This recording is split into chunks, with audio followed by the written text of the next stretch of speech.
నమస్తే మీ TV news కి స్వాగతం.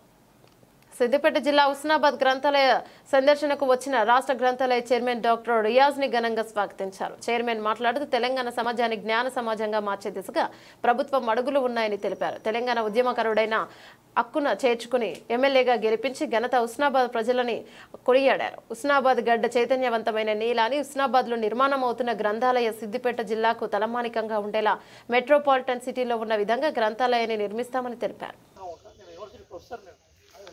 ఏ ఆశించేలాగా రాలేదు.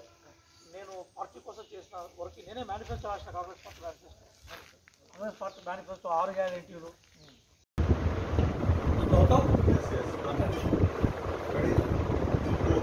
మీరు మన లోకల్ ప్రత్యేక చేస్తున్నారు.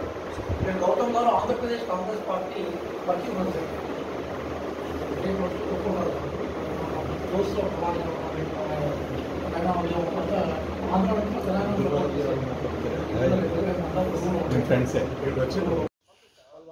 ఆ ఫైల్ కూడా సార్ దగ్గర ఉన్నది, చిన్న కలెక్టర్ దగ్గర ఉన్నది, మీ డిపార్ట్మెంట్ దగ్గర కూడా ఒకటి ఫైల్ ఉన్నది. రెండు ఒకటి వాళ్ళ ఒక సెట్ మీరు ఒక సెట్ పంపుతున్నారు. ఇప్పుడు అది ఓకే అయ్యి అకౌంట్ అయ్యి ఇప్పుడు మాధవరెడ్డి ఇప్పుడు ఈ బిల్డింగ్కి సంబంధించిన డబ్బులన్నీ లైబ్రరీ ఇచ్చారు, డిపార్ట్మెంట్ ఇచ్చారు. మా డిపార్ట్మెంట్ ఇచ్చింది కాబట్టి నేనే అధికారి. అలాగా టీఆర్ఎస్ వాళ్ళు ఉంటే వాళ్ళు వెళ్ళిపోయారు.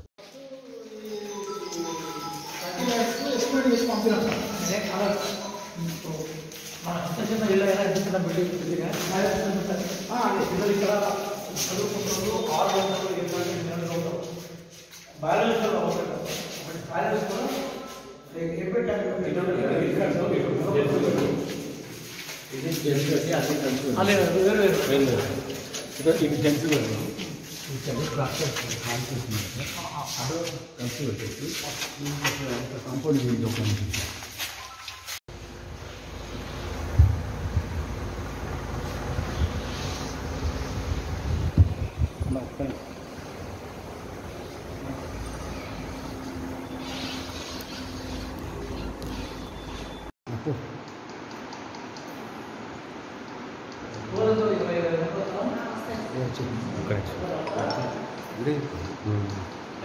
పేపర్లో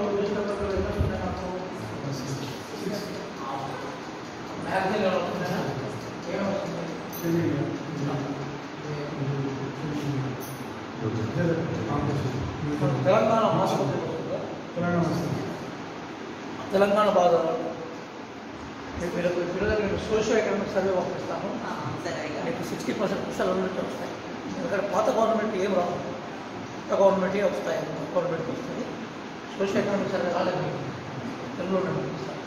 ఇప్పుడు ఈ జాగా మన లైబ్రరీ చేసుకోవచ్చు. ఏం లేదు, మన ఇప్పుడు ఆ పోల్ ఉన్నదా సార్, ఆ పోల్కి ఇట్లా కాంపౌండ్ పెట్టుకోవచ్చు. పార్కింగ్ ఇలా పెట్టుకుంటారు, పెట్టుకొని అటో గేట్ పెట్టుకుని ఇటో గేట్ పెట్టుకుంటారు అనుకో. ఇదంతా పార్కింగ్ కూడా గార్డెన్ చేసుకోవచ్చు.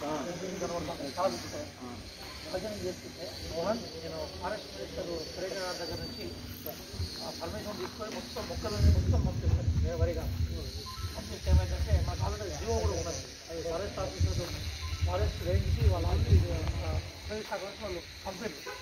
లైబ్రరీస్ ఎక్కడ ఉంటే అక్కడ గార్డెనింగ్ చేయమని చెప్పి పంపించారు. అయితే ఇట్లా ఇట్లా తీసుకోండి సార్, కంపౌండ్ తీసుకుంటే రైట్ నుంచి ఇట్లా తీసుకుంటే ఇది ఉంటుంది. ముందు పార్కింగ్ ప్లేస్ ఉంటుంది. అదే దీనికి ఎస్టిమేషన్ యాక్చువల్గా మీకు ఇప్పుడు మంత్రి రేవంత్ రెడ్డి గారు, గౌరవ మంత్రివర్యులు పొన్నం ప్రభాకర్ గారి సారథ్యంలో తెలంగాణ సమాజాన్ని జ్ఞాన సమాజంగా మార్చే క్రమంలో భాగంగా ఈరోజు తెలంగాణలో ఉన్న అన్ని పౌర గ్రంథాలయాల్ని సందర్శించి తద్వారా గ్రంథాలయాల అభివృద్ధి ద్వారా తెలంగాణ యువతకి ఉపాధి అవకాశాలను మెరుగుపరిచే క్రమంలో భాగంగా హుస్నాబాద్ను సందర్శించడం జరిగింది. స్థానిక పెద్దలు, కాంగ్రెస్ నాయకులు గైడెన్స్ మేరకు హుస్నాబాద్ గ్రంథాలయాలకు సంబంధించి హుస్నాబాద్ గ్రంథాలయ విస్తరణలో భాగంగానే హుస్నాబాద్ పరిసర ప్రాంతాల్లో ఉండే గ్రామాలు, హుస్నాబాద్ నియోజకవర్గానికి సంబంధించిన విజ్ఞానవంతులు, యువకులు వారి భాగస్వామ్యాన్ని పెంచడంలో క్రమంగానే గ్రంథాలయ భవనం ఏదైతుందో దానికి అదనపు నిధుల కోసము ఈరోజు మేము ఒక ప్లాన్తో ఉన్నాం. ఎందుకోసం అంటే హుస్నాబాద్ మొదటి నుంచి కూడా ఫ్యూడల్ సమాజానికి వ్యతిరేకంగా ఒక చైతన్యవంతమైన గొంతుకలతో కూడుకున్న భూమి ఇది. ఆ నేపథ్యంలోనే పొన్నం ప్రభాకర్ గారు లాంటి తెలంగాణ ఉద్యమకారులను ఈ ప్రాంత ఎమ్మెల్యేగా ఎన్నుకొని తద్వారా మంత్రివర్గంలోకి వారిని తెలంగాణ సమాజం కోరిక మేరకు చేర్చుకొని ఈ ప్రాంతం ఏదైతుందో తన విశాలత్వాన్ని, తన పోరాట వారసత్వాన్ని కోరుకుంది. త్వరలోనే మేము ఈ గ్రంథాలయ నిర్మాణం ఏదైతుందో అది చివరి దశలో ఉంది.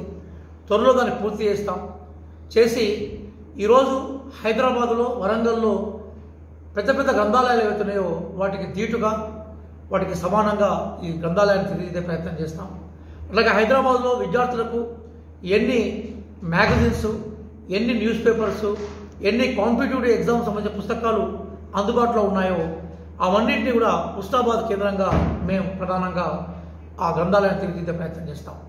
మీ ద్వారా పొన్నం ప్రభాకర్ గారు గ్రంథాలయ కేంద్ర కార్యాలయానికి వచ్చినప్పుడు ఉస్నాబాద్కి సంబంధించిన గ్రంథాలయం మీద నాతో కాసేపు చర్చలు చేశారు.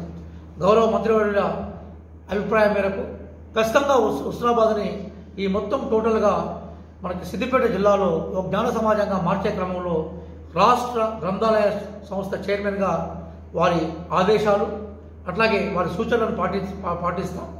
త్వరలోనే మేము ఏ జాబ్ క్యాలెండర్ అయితే ప్రకటించామో ఆ జాబ్ క్యాలెండర్ ప్రిపరేషన్లో భాగంగా అవసరమైన పుస్తకాలు, అవసరమైన పీరియాడికల్స్, అవసరమైన పత్రికలు, అట్లాగే కొంతమంది నిష్ణాతులను తీసుకొచ్చి ఉస్నాబాద్ కేంద్రంగా మేము ఫ్రీ క్లాసెస్ చెప్పే ప్రయత్నం చేస్తాం.